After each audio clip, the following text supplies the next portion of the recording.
Well, man, it's great to meet you. Thank you for taking a minute out. And I want to begin our conversation with, we're coming up on the 4-year anniversary of this pandemic. How did you get through the pandemic and how did it change you? Yeah, so how I got out of the pandemic was kind of funny because I wasn't one of those people who quarantined. Because at the time, I was working in the family business, which is a restaurant. Yeah. So we couldn't do dine in, but we still did takeout, and they needed help. So I went back and pitched in. So I wasn't necessarily negatively impacted by the COVID because I was still working. I was still doing what I needed to do. I was just living my everyday life. It was a bit weird because I couldn't go to the gym and train, so I had to be very solution oriented, do what I needed to do at home. So that was a shift, but I found a way, just like I do with everything. At least I feel like I do. Yeah. Um, Not a big difference really for me. Yeah. So I know you're a speaker and you're a coach, but let's get to the brass tacks. I'm going to put you in front of a bunch of third graders and it's career day. One of the kids is curious and says, "Hey, what do you do for a living?" How do you answer that child?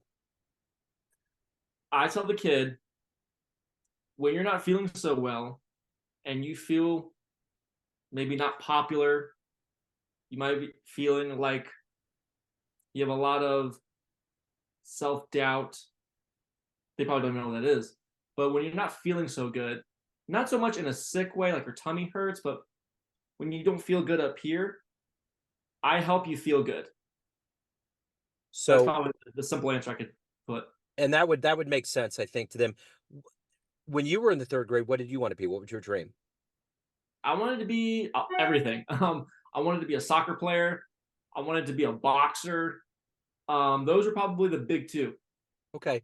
So take me back to where you were born and raised and how your life became being a coach and being a speaker and how did all of this grow into you?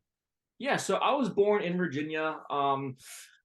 About like back in the country. I was born in Farmville, Virginia. Probably don't know where that is, but it's country, you know. Yeah. And my parents are actually immigrants. You know, they both immigrated separately from Italy, so they met each other in the States.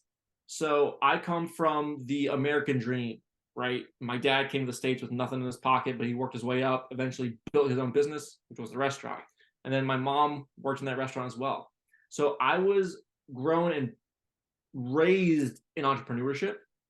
I saw what it was like to make a dollar. I started work early because, hey, free labor. That's how my dad saw it. Yep. So I went to work early. You know, I wasn't the kid who went to a whole lot of sleepovers, didn't really go to the high school football games, didn't go to prom. You know, I worked.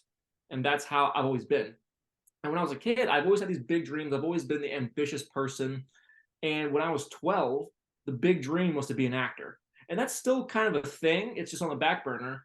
But I've always wanted to do something great. And ever since I told myself as a kid, I was like, I want to do something great. If I have to put one mark on this world, I want to make sure I make it count. And I want to help people too. And that's just always been my motto. But then as the years progressed and as I became an adult, understanding working for others because I left the restaurant, working as a personal trainer, developing my own business, especially when COVID happened, working in a gym at that time too, adjusting to work, adjusting to supervisors, employees, and stuff like that. I realized that I knew I was made for more and I wasn't doing it.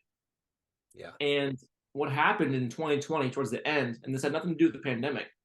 This is when I felt like the whole world kind of fell apart. So I had what I like to call a hell week. Everything in a week, I felt like my world crumbled. So that at the time I was working as a manager of a gym. I was managing this gym. All of a sudden, hey Carlo, you're fired. Right before Christmas, right before my birthday, perfect timing. I suffered an injury from my back. I don't know how much you know about back injuries, but I suffered an injury, a herniated disc in my L5S1, and I couldn't walk. Then at the time, I was seeing this young lady. We were dating. We were very serious. She was like, I want to get married, have kids, the whole 9 yards. One day she calls me in that same week, hey, I want to break up over phone. And then at the same time, I was also an online personal trainer, having my own business. I was losing money out of the ears, wasn't successful at all. I was spending more money than I was making. So I took a step back and looked at the giant picture of my life, and I just said, what just happened? What did I do to deserve this? What do I do now? And I didn't know how to process these emotions. I didn't know how to process and react to what just happened within this week. And I became very angry, very envious of seeing those who were successful that I wasn't, seeing those who had purpose that I no longer had. And I spent the entire year of 2021 literally laying in bed, not having a care in the world, wanting to make the one decision you can't come back from. And I gave up. And then one day there was this miracle where all of a sudden the clouds kind of opened. I was put on a path to finding my purpose. And I realized the impossible thing I needed to accomplish, because I always told myself if I accomplish the impossible, I can achieve anything. Because I've always been that ambitious guy. Yeah. If I can get the six pack, then I can do anything. I can say anything I put my mind to. If I can make a bunch of money, open up a business, do X, Y, and Z, if I can do this, then I'll be successful. Then that'll be proof to me I can do anything. And I didn't achieve those, and it made me feel like I wasn't enough. And I didn't realize the impossible thing I needed was to overcome depression and suicide and overcome my own limiting story and beliefs. And that's the day where I found my purpose. That's the day where I found like, this is what I need to do. This is how I'm going to help people. Yeah. And ever since, I've been a coach, I've been a speaker, and I've been helping people all over. That's wonderful, man. So who's been a hero for you in your life? I would definitely say my parents, for starters, they are like the old school work. That work ethic I got and I adopted from them. Coming from nothing and making yourself into something.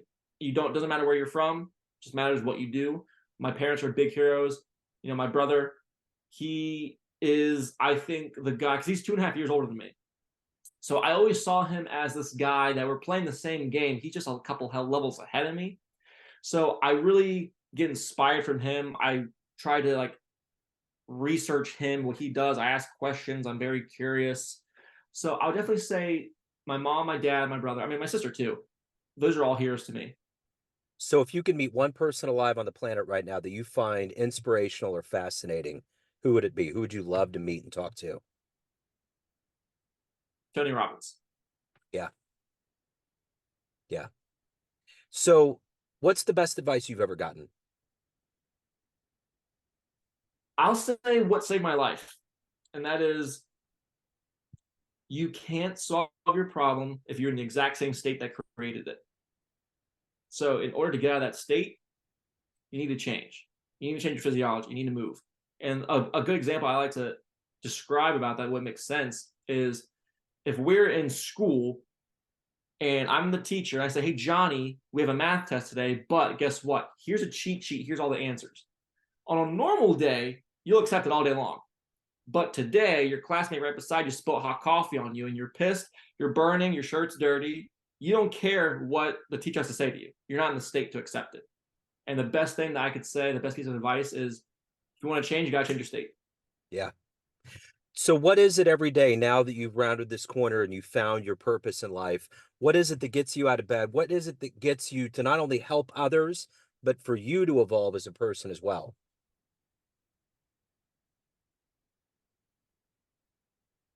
I would say it's the fulfillment factor of not only getting up every day to know that I get to help people, I get to speak in front of people, helping them share my story and share the fact that they can overcome anything as well. But for me, it's the freedom. For me, it's being happy and understanding the truth that I don't have to be the guy who does what society says, the norm of getting up, going to work, driving in morning traffic, 9 to 5, Monday through Friday, get your 2 weeks, retire 65. I'm so blessed and so happy to know that I get to wake up and I get to do this every day. And I'm traveling and I'm booking podcasts and I'm just sharing my story and I'm helping people. And I have my time. I get to spend time with my fiance, my dog, eventually grow a family. And I'm the control of my destiny. And that's the biggest thing that gets me out of the bed every day is that I have what people dream of. And it blows me away. So What's your favorite client success story so far? So one of my favorites is I've been working. Actually, he's actually a client right now, and we haven't been working very long. But when he called me, he was depressed. He was like, I don't have purpose. I have a lot of thoughts in my head. They're just so negative, and I can't get out of it. We had one call, just one, and then the following day, or like the next session we had, he was like, "Hey, Carlo, I'm not depressed anymore. Like I'm feeling pretty damn good. Like I don't know what you did, but that worked." And after that one call, he completely did a 180, and I was like, like it was like it was happening to me again because I was seeing him as if it was the younger me, and it just blew me away. So, of all of the things that you've done and become and overcome, what are you the proudest of? That I didn't give up. I Yeah. think that's my superpower. So let's say you have a dream tonight. You run into the 18-year-old version of you, and you could give that young version of you a piece of advice based on the wisdom you've gained in your life. What advice would you give that young version of you?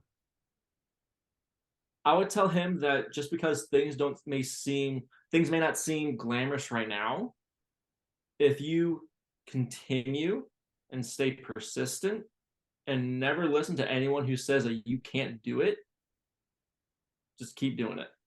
Keep going. It may seem rough. Trust me, you're gonna see some rough times. You're gonna feel like you don't want to be here anymore. But I'm telling you, it's for a reason, and you are going to find success in every single definition of the word after it. Keep going. So everyone has a perception of you out there, family, friends, clients, colleagues, but you run the show. What's your perception of you? Who do you think you are? I'm a leader, and I'm somebody who doesn't give up. I am somebody who will help no matter what. I am trying to find the word. It's like a single word, like philanthropist. I am a giver, and I'm just a big heart. So let me ask you this. My dad was full-blooded Italian. His relatives came from Naples and Sicily, and so I'm used to being in an Italian household. There's probably a lot of things that are a part of that experience. So if you could go back in time and see one thing that happened in your family lineage, what would you love to have witnessed with your own eyes?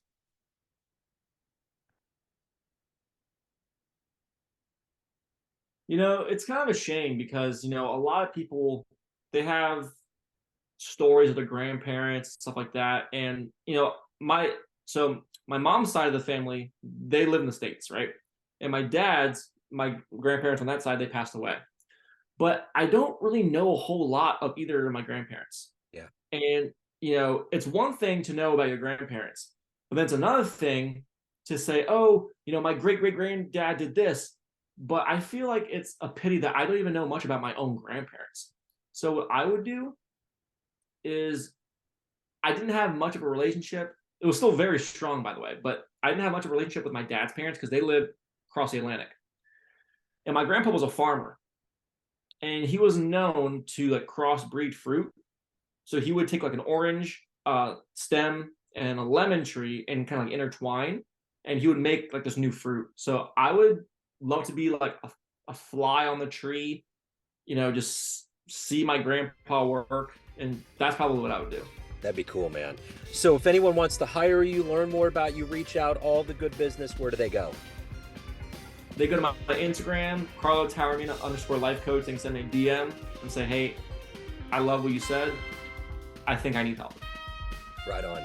Carlo, this has been great, man. What a great story. Thank you for opening up. Thanks for your time. Best of luck with everything. Thank you so much. Appreciate you.